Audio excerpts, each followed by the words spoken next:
Demonstration of Benz model test. First, start connecting.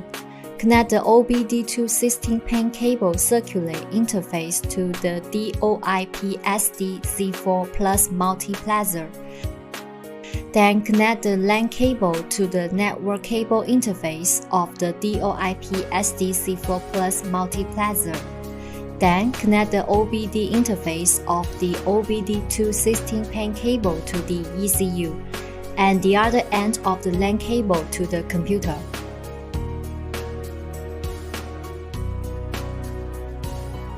Mercedes-Benz test.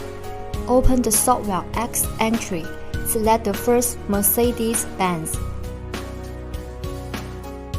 Let's take a look at what models are there.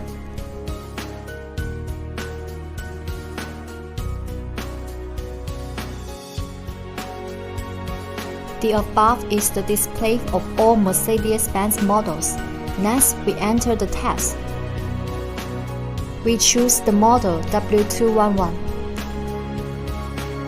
Click F2 to continue to the next step.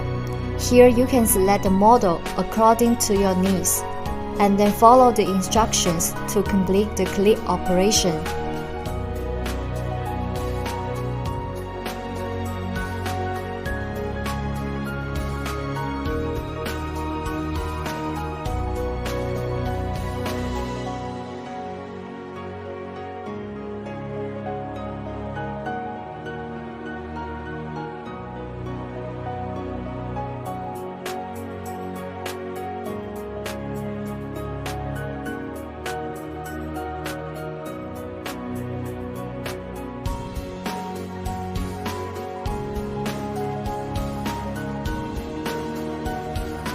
Finally, let's look at the results of the test. The above is the whole content of Benz models test. Thank you for watching.